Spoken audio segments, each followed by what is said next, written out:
Good morning student हम कर रहे थे केमिकल काइनेटिक्स रासायनिक बलगति और हमने पहले लेक्चर में पढ़ा था रेट ऑफ रिएक्शन के बारे में। अभिक्रिया की दर किसे कहते हैं उसको हमने समझा था।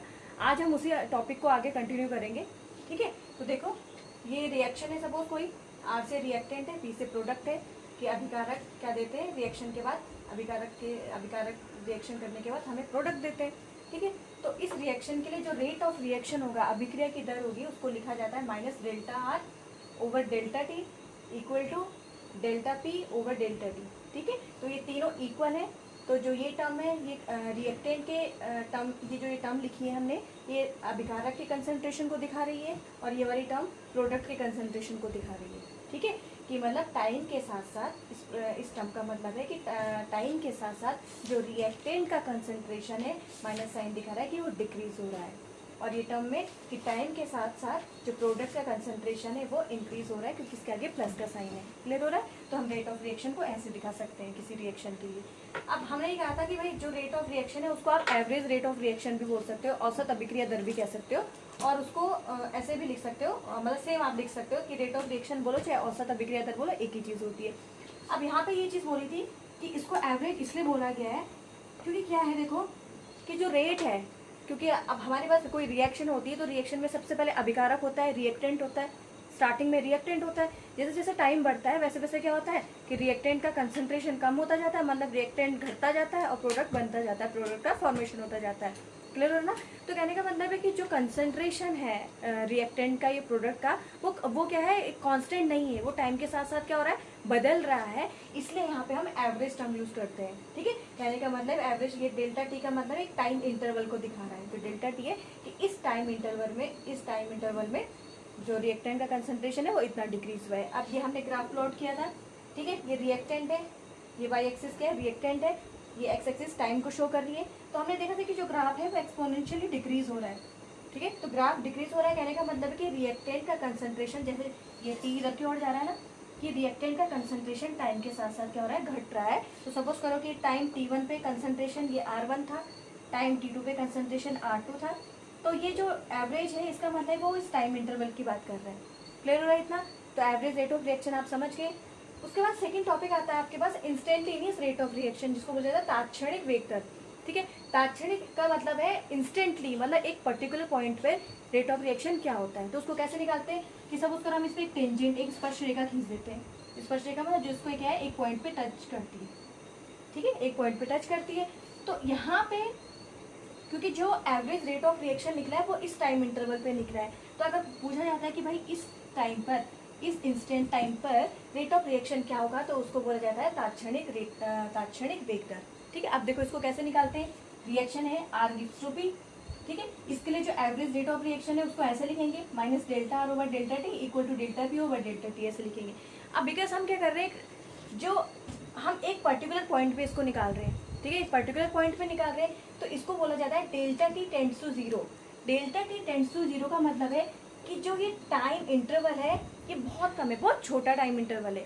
टेंड्स टू जीरो का मतलब ये नहीं है कि ये जीरो है बिल्कुल, इसका मतलब है कि जो ये टाइम इंटरवल की हम बात कर रहे हैं ये बहुत ही छोटा टाइम इंटरवल है।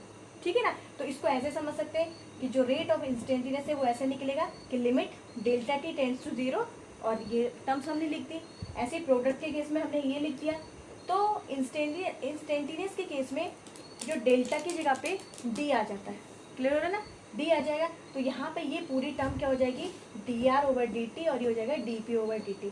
तो कहने का समरी ये हुई कि आपके पास अगर कोई रिएक्शन है, दिया है कि कोई भी रिएक्शन है, यहाँ पे तो एक सिंबल में हमने दिखा दिया कि आर गिव्स टू पी है, तो जहाँ पे अगर औसत रेट पूछा जाएगा तो वहाँ पे डेल्टा यूज करोगे। ठीक है, डेल्टा यूज करोगे, और जहाँ पे इंस्टेंटेनियस रेट पूछा जाएगा वहाँ पे डी यूज करोगे। इतना क्लियर हो रहा है? पहला डिफरेंस ये है। दूसरा ये ध्यान में रखना है कि रिएक्टेंट के केस में हमेशा माइनस का साइन आएगा।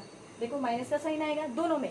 ठीक है, रिएक्टेंट के केस में माइनस का साइन आएगा और प्रोडक्ट के केस में क्या आएगा, प्लस का साइन आएगा।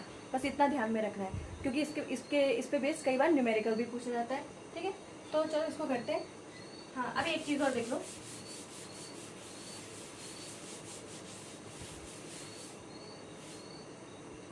ठीक है, अब देखो सपोज करो कोई रिएक्शन ऐसी है,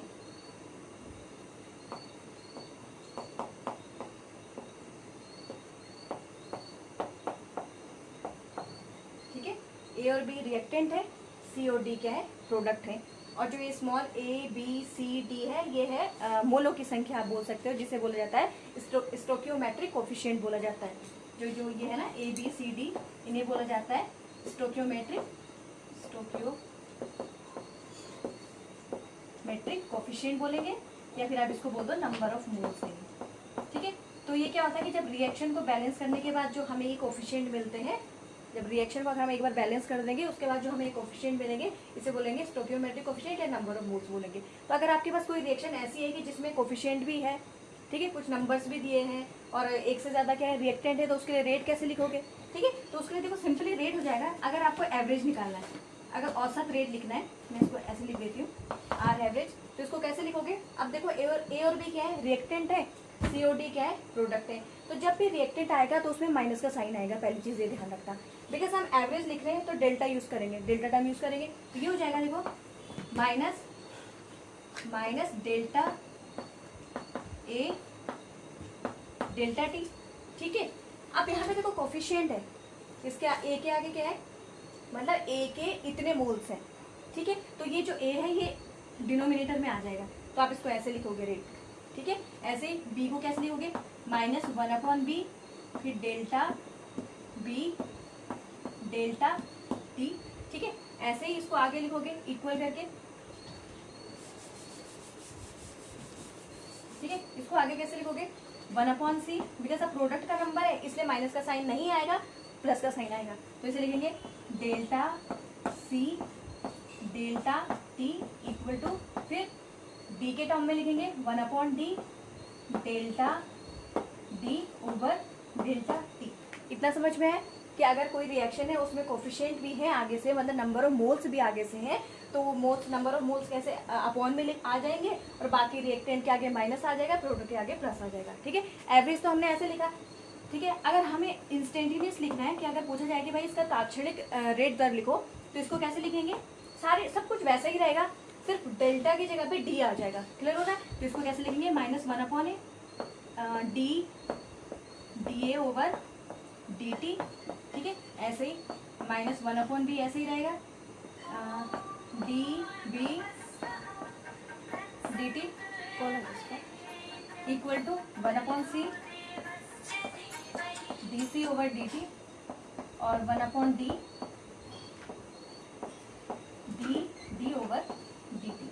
ठीक है, तो कई बार सिंपल क्वेश्चन ऐसा आ जाता है कि एक रिएक्शन दे देंगे आपको और बोलेंगे कि इसका औसत वेग दर लिखो और या इंस्टेंटेनियस वेग दर लिखो। ठीक है, तो आपको क्या करना है, बस ध्यान ये रखना है कि जो कोफिशिएंट है वो अपॉन में आ जाएंगे और रिएक्टेंट के आगे माइनस आएगा, औसत में डेल्टा आ जाएगा और इंस्टेंटेनियस में डी टर्म्स यूज हो जाएगी। क्लियर हो रहा है इतना? ठीक है, इसके बाद आगे देखो, कई बार ऐसे भी पूछा जाता है, क्वेश्चन की भाषा इस ढंग से भी रहती है कि अब देखो एक चीज़ बताती हूँ। ठीक है, अब आपको ये बताया कि जो रिएक्टेंट है वो टाइम के साथ साथ घटता जाता है और प्रोडक्ट क्या है टाइम के साथ साथ बढ़ता जाता है। ठीक है, तो कई बार ऐसे भी क्वेश्चन आ जाता है कि ए की मतलब जैसे रिएक्टेंट सपोज करो ए और बी है कि ए के घटने की दर ज्ञात करो, ठीक है, या फिर सी के बनने की दर ज्ञात करो, बी के घटने की दर ज्ञात करो। ठीक है, इस टाइप से भी क्वेश्चन आ जाता है। तो कहने का मतलब है कि जो ये है D A over D T, ठीक है, जो माइनस ये है negative D over D T, ये है ए के घटने की दर, या फिर इसको बोलेंगे रेट ऑफ डिक्रीजिंग ऑफ ए, या फिर बोलेंगे रेट ऑफ डिसअपीयरेंस ऑफ ए, और हिंदी में हम बोलेंगे ए के घटने की दर। क्लियर है? ठीक है, ऐसे ही जो ये है D V over D T है, इसको बोलेंगे rate of disappearance of B के घटने की दर। क्लियर हो रहा है इतना? ठीक है, ऐसे ही अगर हमारे पास ये है D C over D T, इसको बोलेंगे rate of formation of C, क्योंकि ये प्रोडक्ट है ना, तो प्रोडक्ट बन रहा होगा। ठीक है, तो इसको बोला जाएगा कि सी के बनने की दर या रेट ऑफ फॉर्मेशन ऑफ सी। ऐसे ही अगर डी के D T over D T होगा तो उसको बोलेगा rate of formation of D के बनने की दर। ठीक है, अभी और क्लियर हो जाएगा, न्यूमेरिकल करते हैं। ठीक है, इसको कॉपी कर लो।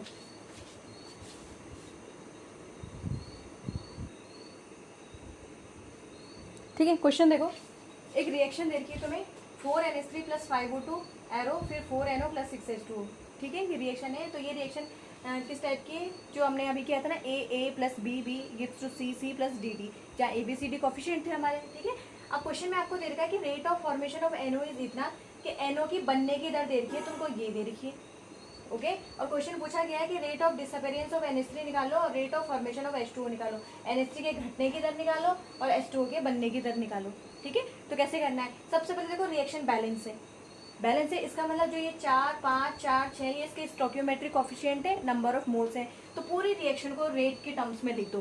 तो रेट ऑफ रिएक्शन क्या हो जाएगा, -1/4, जो 4 है वो डिनोमिनेटर में आ गया, फिर ये हो गया, तो ऐसे 5 यहाँ लिख दिया, 4 यहाँ लिख दिया, 6 यहाँ लिख दिया, इनके आगे नेगेटिव का साइन आ गया क्योंकि ये रिएक्टेंट है। क्लियर है इतना। अब देखो यहाँ पे 1, 2, 3, 4, 5 टर्म्स इक्वल में है।